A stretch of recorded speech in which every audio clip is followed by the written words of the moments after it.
Thank you. This is our second to last week of our show run. So 4 performances this week, performed last night. Surprised I'm so awake and alert this morning. We have tonight off, so that's good. So we'll both be taking tonight off. Yay! Yay! Yeah, otherwise, just trudging along, lots of stuff happening. I don't know if Becky's coming or Camille. I know Alex wasn't going to be able to join us today. So it might just be just you and I. Yeah, so we might just go ahead and get started, and then if others join, fantastic. If I get to your questions in 15 minutes, we can be like, bye.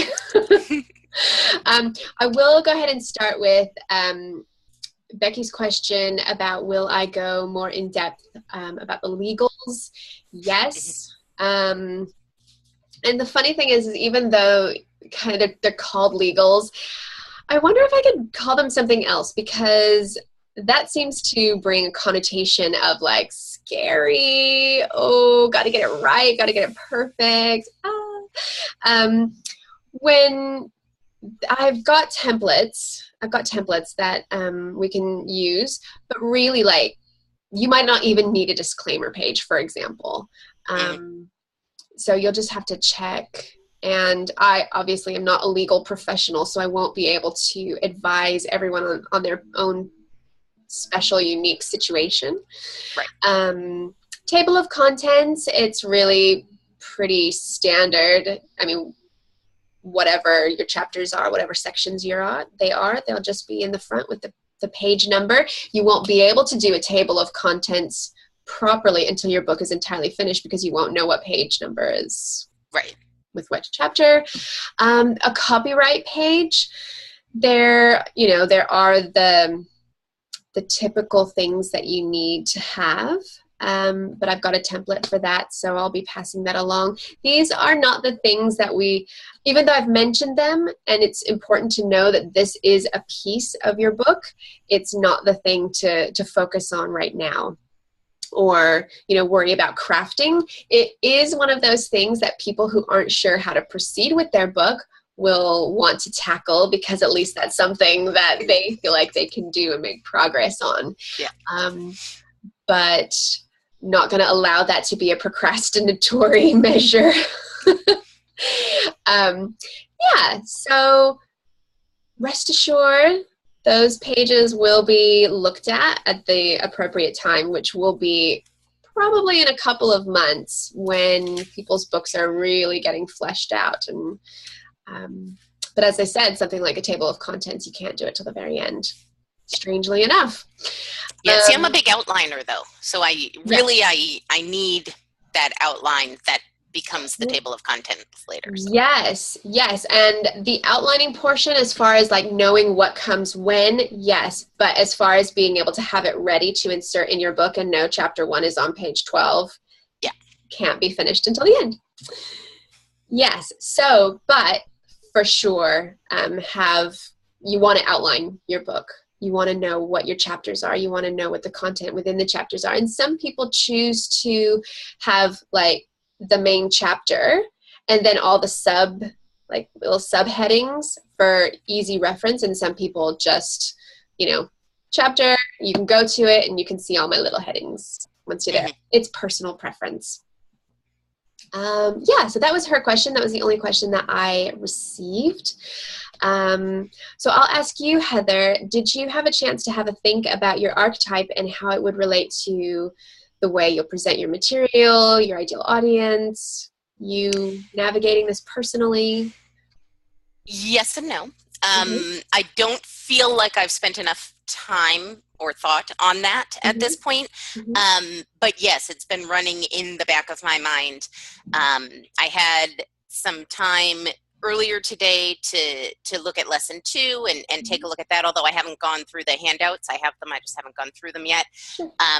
but it was good. It brought out, and even though I already have an outline and I've already been researching compared to other books on the market and whatnot, it was still big because I feel like, so like part of my archetype, part of like just my being is that I want to organize things. Like that's huge in my world. And I want it to be fair. I want everything to be fair for people. And so I feel like what I'm lacking right now still is kind of the big picture stuff. Been working on the little details. So like one thing that I starred in my notes today was the big takeaway. Hey. Hi, Camille. Hi, sorry. I'm late. Sorry for running That's late. okay. No, it's good. It's good. So yeah, so like I don't feel like, so like thinking about the conclusion of my book and like the big takeaway at the end, other than the big takeaway being that like, yes, you too can be a rock star remote worker. Like, yes, this will work for you. But that to me, that doesn't seem adequate. Like there's something else missing there and I don't know what it is yet. Okay. And then same thing kind of for like, again, big picture at the beginning, like an action plan or a time frame. Like right now it doesn't feel like it fits into that for me. Like, you know, you could be a rock star remote worker in 1 month. Like, no, these are consistent habits you have to show over time. So, and maybe I won't have one, but I wanted to spend more time exploring that before I made that decision. Yeah. So have you identified your ideal reader? Yes. Okay. My ideal reader is someone who is or wants to be a remote worker. I would narrow it if possible. What would it be? I mean, let's just play a brainstorm, no decision making necessary. What if you focused on one or the other? How would that change your book? So if I focused on people who are remote workers, there would not be much of a change to my book because very little of it deals with becoming one. I think right now in the outline, there's just a little section, little bit of information about how to approach, like what different remote worker jobs look like, that it doesn't have to be full-time. You could be remote working part of the time, and how to talk to your company or boss about exploring that. So that would probably not need to be in there anymore. But the rest of it flows. If I went the other way, I feel like it would have to include a lot more about finding remote work. Okay. And I don't know that I want to advocate for or against any type of work or working with any companies or specific things, since a lot of remote working involves freelance work. It doesn't have to, but it does a lot of the time. And I don't know that I want to be a clearinghouse for freelance opportunities either. Sure. That's true. Although a lot of people who focus on helping people leave the office, there are particular steps that they lead them through. And yeah, they might refer people to a job site, for example, for freelance work, but they don't necessarily focus on that. It's more about the sort of exit strategy and the things that they need to think about personally and their desires and their plans and stuff. My question is, I'm just wondering which is the bigger market, which is the bigger audience. I don't know. I think it's generational. Okay. I think it's generational because I think if you look at the millennials, they're not in the mindset of 9 to 5 corporate work. So they already consider themselves remote workers, even if they're working a job to pay the bills right now. Yeah. Like they're mind-wise, they're already there. Yeah. So then it's more like our generation who needs to like make a decision, and then it becomes like a clear-cut two-pronged decision for us. Okay. But we might be more likely to be searching out answers and buying a book about it. So I think we may have a smaller group, but more active. Okay. I don't know if that makes any sense. Okay. Well, this is really great, because if you chose to focus more on the first one that you mentioned, Mm-hmm. you'll know that you're not writing, and maybe you already know this, that you're probably not writing to millennials. Right. So that makes a big difference. Yeah. Cool.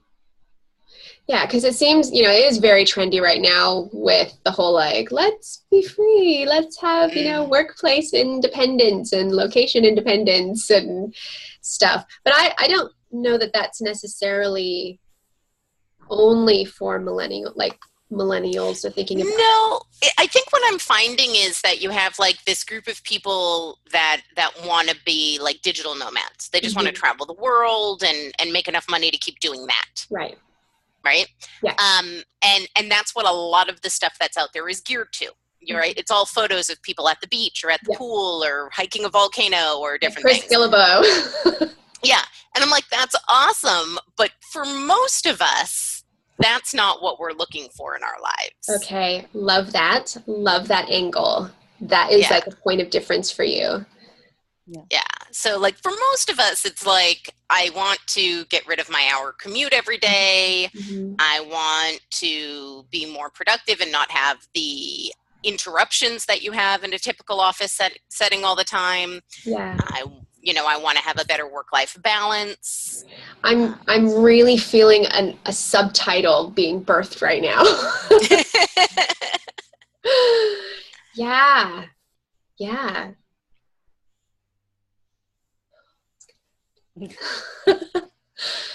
Yes.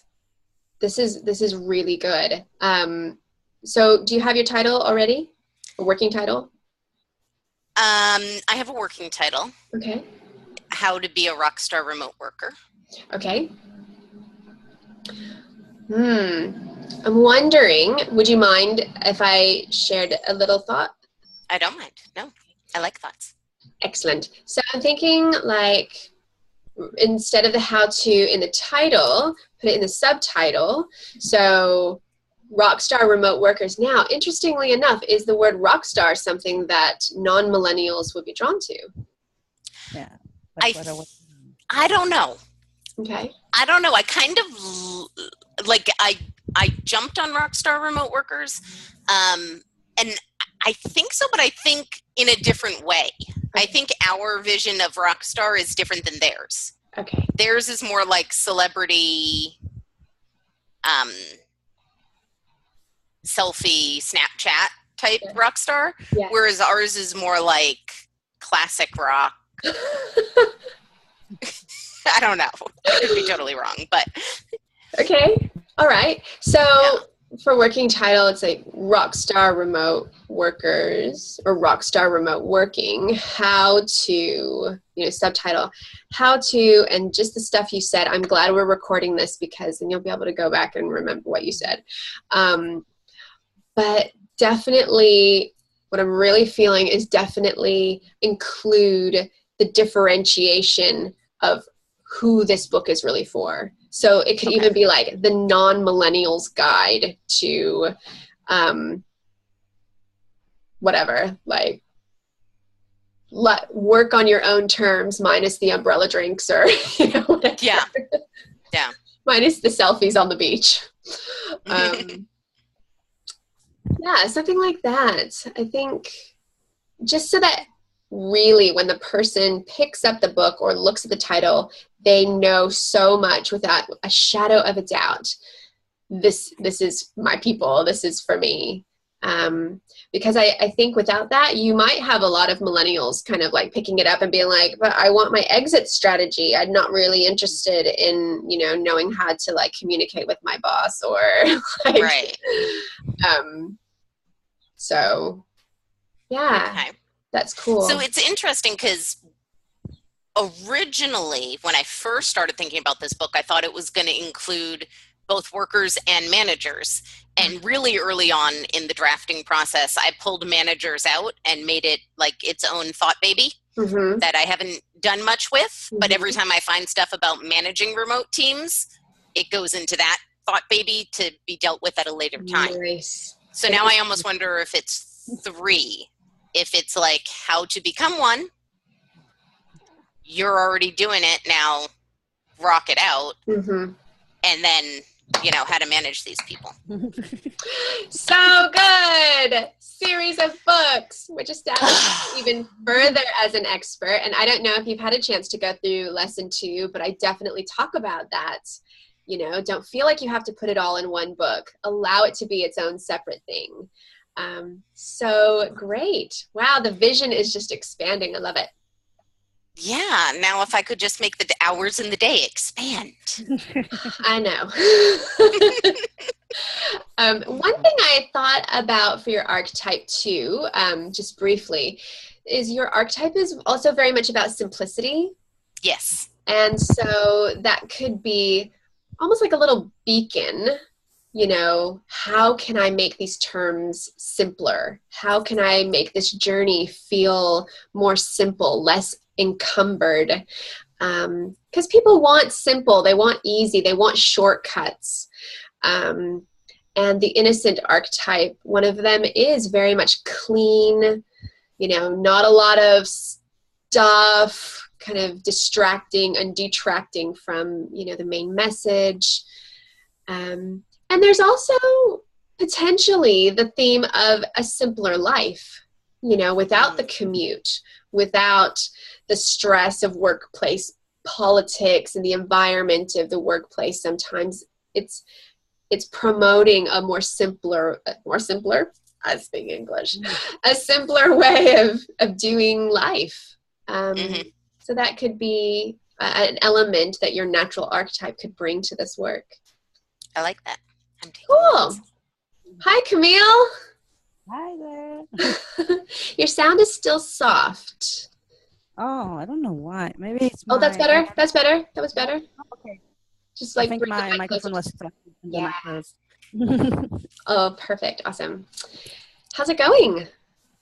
It's going well, I think. So you've had some real breakthroughs. Yeah, I was really happy about that. I'm still trying to, I was watching lesson 2 yesterday, and I haven't started working on it, I admit. But everything you've been working with ever on about finding the ideal client and trying to find one angle, and that's what I'm trying to figure out, because the idea of identity can be so big. Yes, it can be a scholarly work. Oh, sorry. You're smiling. Just. Hi. Hi. Curious. You already know the phone is interesting. So I'm trying to figure out which angle I want to attack this. Keeping in mind my archetype of the explorer and innocent, both simplicity and variety. I don't know. Trying to find the right way to attack this. Yeah. Cool. So do you have any, well, first we'll just go, do you have any questions about the material itself? And then we'll dive into. Well, I don't know if it's a question, but I'm having difficulty narrowing down my ideal client, my ideal reader. Sorry, I'm always using the client term because it's so Yeah, no, that's fine. That's fine. Because I don't know if it's demographic or what everyone else is saying, psychographic. Mm-hmm. Listening to what you both were saying about Eva's readers, I don't know if there is a generation thing, because I'm closer to the millennials. Do I want to work to speak to this kind of people, or a really bigger, larger kind of group? Because I've had both kind of clients, 30-something that are trying to reinvent their lives, and 50-somethings that are, okay, I played the game for my whole life, and now I want to be myself. Yes. So, okay. I don't know yet. All right. No problem. Gender. Is this for both men and women? Yeah, I think so. Although, I think so, yeah. My clients have been both. Okay. Great. So it's both genders.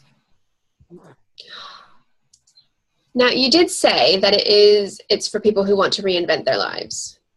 Yeah. Yeah. So that's really, really good to know. A topic such as identity can have so many implications. And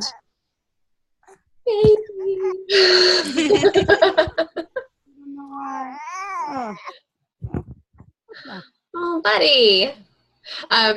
So, oh my gosh, I just want to squish his cheeks.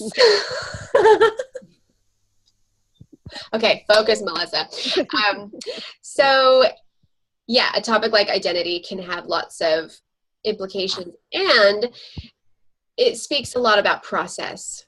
You kind of come to a place of comfort and confidence in your identity so that you can.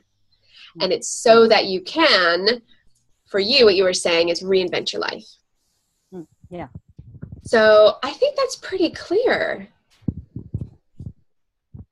People in transition, reinvent your life.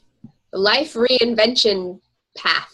10 steps to a life you don't recognize, but that you absolutely adore. I don't know. Yeah, I bet. Something like that. So I think that's clear enough to move on. And so then how would you take people on that journey as the explorer, making it simple as the innocent? So a simple journey to take people from this discovery place, because there's a lot of discovering when people are trying to figure out, who am I? What do I stand for? Where do I come from? How does all of that inform the path that I want to be on now? So, yeah. Well, how are you feeling about all of that? What are your thoughts? Yeah, it feels right, because I realized I spent a lot of time and research working on career change. Mm-hmm. And now if you had the identity part, that's what I found lacking in the books I read back then. Mm-hmm. It's not about the person. It was more about, okay, she has these skills, she can do this. Okay, she can change completely, but it was not really about who they were and how it corresponds to their identity. So yeah, it's great. Cool. How they're wired. Yeah. Awesome. So do you feel like you can move forward with this? Yeah. Yeah, of course. Great. Thank you. Good. Done. Well done. Sweet. Great job, Melissa. I'd like to thank the Academy. Cool. All right. So then what's your next step? Well, I think my next step will be working on the lesson 2 exercises, even if it's not as precise as Heather's ideal reader. Just throw down some things and get some ideas. So, as I said, I think it will be more a psychographic kind of people approach. What is their mindset? If they want to change their lives, it doesn't really matter what age or stage in their lives they're in. Yeah. I feel like at any age you can be wondering who you are, and yeah, more about this. So yeah, working on all this, working on lesson 2, and oui, t'es pas content, mon chéri. Okay, sorry. I'm just putting down the phone to. C'est le temps pour dormir, peut-être? Non. On est mieux quand on est debout. C'est si on est mieux quand on est debout, mon chéri. Voilà. On est bien. Non, on n'est pas bien. Sorry. That's okay. No, and you're right, what you were saying about the psychographic versus the demographic. So yeah, I think that's one of the things that bothered me when I read the material. Like it didn't fit the way I wanted to approach this. Apart from that, everything was great. Okay. And really interesting to. I especially liked the part about the outline, which needs a lot of work. I know. So working through all this would be my steps. Yeah. Baby steps. Yeah, and for you, and I don't know, Heather, if you're feeling like yours is quite chronological or if it's, topic based for each chapter. More topic based. I kind of have it divided into 3 sections, although that might go out the window if now I'm going to have 3 books instead of 2. Okay, so if it's chronological, and you do have a path, Camille, that you take people on, it really can be that simple. So for both of you, which is quite interesting that you do have the innocent archetype as part of your blend, constantly ask yourself with every task you take on with this book, how can I simplify this? Continuously seek to keep yourself out of like overwhelm, overthinking, hard work, any mindset that this has to be hard, that this has to be complicated, which can come from a feeling that we all share, especially when we're doing something that we haven't done before. Do I have what it takes? Do I have enough? Am I enough? Am I going to bring enough? Remember that you are enough, you have enough, you know enough. Keep that in your mind, and then ask yourself, how can I keep this simple for myself? How can I keep this simple for my readers? Let there be freedom there.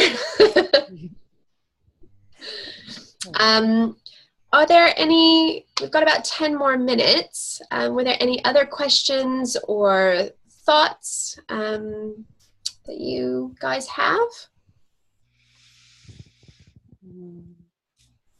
I'll be getting lesson 3 up in a few days. It's my intention. My VA goes away on vacation, shocker, next week. So we're trying to get lots of stuff done this week. Where to? Where are you going? Oh, I'm not going anywhere. It's my VA. Oh. My assistant is going on vacation. That's completely unacceptable. So unacceptable. No, I'm glad she's going on vacation. It keeps her, happy and fulfilled and all that good stuff. So now as far as, lesson 3, I'll tell you, so it's going to be more about planning out your chapters. So when that comes, that should give you guys some more some more structure on that. And then for lesson 4, it's going to be, we're going to start, and some of you may have already, but it'll be more about, I'll be touching on a little bit of editing stuff, just not a whole lot, just like a brief kind of like tick, tick, tick, like if you're jumping on little pebbles on a pond. Don't know why that visual came to me, but just little brief touchdowns on, editing, little formatting, just some of that stuff. So as you're writing, you can kind of just keep in the back of your mind a little bit. I do not advocate editing as you go, so definitely not going to encourage that. But just some of the things to keep the editing when you do it, what am I trying to say? Make it simpler. Because you'll already have sort of done some stuff while you're writing. But it's going to be very much then in lesson 4 about scheduling out your writing.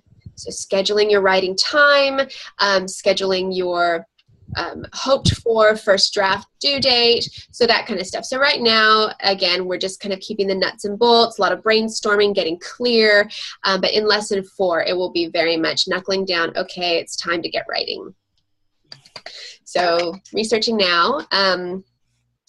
Now from lesson 4, it's very much going to be the writing stuff. And then, so there won't be a lesson 5 for maybe 6 to 8 weeks while you guys are really focusing on getting the content created.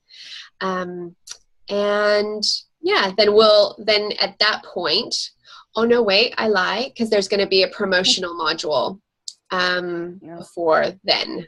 So yes, there'll be a promotional module, and then there won't be any more lessons while you're busy creating your promotional calendar and your writing calendar and making that stuff happen. So it'll be very implementational, but we'll still meet every other week for our Q&A calls, for anything you're stuck on, any questions you have, and obviously we'll be together every day in the salon for any of that sort of support as well. I feel like there was one other thing. Oh, the times of our calls. Becky had asked if possibly we could move it up a half hour. Does that work for you guys? I might have another call in a program that I'm a part of that's right before this one. So I'm going to find out if the calls are always going to be at that time. Then I won't be able to move it. But I'm just going to get your guys' feedback. It might not be an issue for her, she said, normally anyway, just this one day perhaps, but. I typically have a meeting right before this one. Okay. So if it's a permanent change, I can permanently move that meeting. But I've already moved it for this call, so. Okay. But that's okay. I mean, I can do it if it's going to be a permanent one. Otherwise. Yeah, not just for like a once-off. Okay. Depending Camille? on my kids. Yeah, sorry. On my side, it's okay, depending on my kids, because here it's our calls are at 9 p.m. Mm-hmm. So sometimes they're in bed, sometimes they're not. So okay. I'll try to do my best if it's earlier. Okay. All right. Good to know. Sweet. Well, then, if there isn't anything else, I think that might be it for us, unless there's any questions. None for me. No? Okay, good. You guys are doing awesome, and I'm really excited about where this is going for you. So we don't have a call next week, but we'll come back together the following week. Okay, great. Yeah, cool. All right. I will see you in the salon then. All right. Have a great rest of your day and night. Bye. Bye.